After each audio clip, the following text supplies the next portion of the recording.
commitment to my family. Anak ka ng boss mo, ikaw na naman! Caroline, anong ginagawa mo dito? Reggie.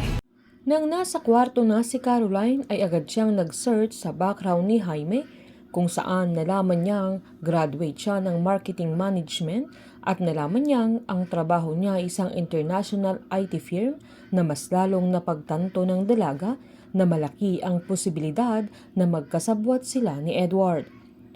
Habang pinuntahan naman ni Irene ang papa niya sa opisina niya na nag-iinarte na giniit niyang alam niyang hindi gusto ni Wilson na umalis siya sa training niya kay Aling Cathy na nagreklamo siyang nagkakalyo na ang mga daliri niya unang araw pa lang ng training niya na love niya ang mga kamay at kuko niya na yun ang feeling niya ay nagpapaganda sa kanya at nagbayad siya ng napakalaki para mapanatili ang ganda ng mga kuko niya pero dahil sa pagtatrabaho niya sa restaurant ay dahilan ng anxiety niya dahil namamatay na ang mga kuko niya at ang pangit na din na nagalit ang papa niya at tumayo siya sabay tinanong niya si Irene kung anong gusto niyang mangyari na agad namang sinabi ng dalaga na hindi siya para doon na agad namang sinabi ni Wilson na gusto niyang dumating ang panahon na kakailanganin din niya si Irene dahil magiging proud siyang ama kung makakaya na niyang mag-manage ng business at inamin naman ng dalaga na lagi niyang nadidisappoint ang pamilya nila.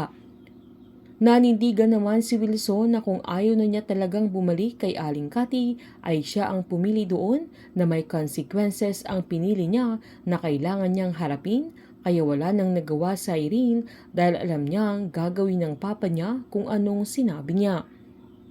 Habang nag-live selling naman sila Bingo, Snoop at Boji kasama nila si Justine na ginawa nila yung best nila na kahit wala si Tara at masaya sila na kahit papaano ay may kita sila sa araw na yun. Natuwa pa si Snoop sa bagong pakulo nila na naglakas loob naman si Bingo na tawagan ng opisina ni Jaime para i-follow up yung presentation ng OPIP niya na agad nilang sinabi na 2 p.m. kinabukasan na kinatuwa nilang magkaibigan. Sabay na tanong pa ni Snoop na kung andoon kay Aling Cathy si Caroline ay pwedeng andoon din si Irene. Agad namang tinext ni Bingo si Caroline at pinaalam niya ang schedule niya sa office ni Jaime na yun ang magiging daan upang magkaroon sila ng koneksyon. Nang nag-aayos naman si Caroline sa mesa ay nilapitan ni Aling Cathy si Aling Sweetheart upang kumustahin ang performance ni Caroline na agad namang sinabi ni Aling Sweetheart na natututo na dahil parang sanay na siya sa mga ginagawa niya na nasiyahan naman ang matanda at naalala pa nilang problematic ang dalaga noong nakarang araw na gusto na niyang mag-day off agad pero sa araw na yun ay iba ang energy niya. Sabay sinabi ni Aling Cathy na pwede nang mag-break si Caroline.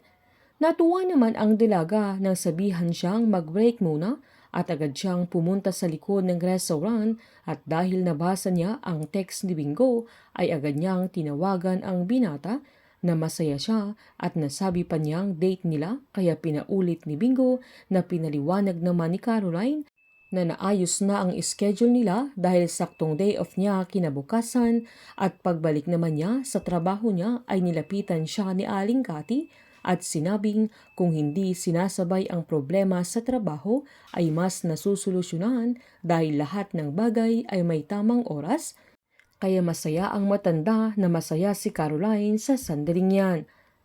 Habang pumunta naman sila Stephen at Jersey kasama ng mga ka-business partner nila sa mismong restaurant ni Aling Cathy para tikman ang mga pagkain nila dahil sa itatayo nilang restaurant na abot ang ikot ng mga mata ni Stephen dahil hinahanap niya si Caroline. Giniit ni Stephen na kailangan nilang magaya ang mga recipes nila doon para kahit hindi na pumunta ang mga tao sa Binondo ay matitikman nila ang mga recipes sa restaurant ni Aling Cathy. Sinabi pa ni Jersey na kailangan nilang makakuha ng magaling na cook. Pinaalam naman ni Stephen sa isang waiter Kung pwede nilang makita ang kusina nila dahil mga entrepreneurs sila at gusto nilang makita ang kusina kung papaano nila ino-operate ang restaurant nila, nasakto namang nilapitan sila ni Aling Cathy na agad siyang nakilala ng matanda at sinabi niyang hindi siya pwedeng pumunta ng kusina dahil kilala niya ang mga parents niya na siya ang minamatch nila kay Caroline na diretsahan niyang tinanong kung kusina or si Caroline ang gusto niyang makita. Kaya tinawanan siya ni Jersey maging ang mga ibang kasama niya dahil pinagpawisan si Stephen lalo na nang sabihin ni Aling Cathy na alam niyang si Caroline ang gusto niyang makita na hindi niya papayagan lalo't working hour. Sabay umalis na ang matanda kaya sinabihan siya ni Jersey na nasampulan tuloy siya ni Aling Cathy. Kahit anong gawin ni Stephen at pagsisiksik niya sa sarili niya kay Caroline ay ayaw sa kanya ng dalaga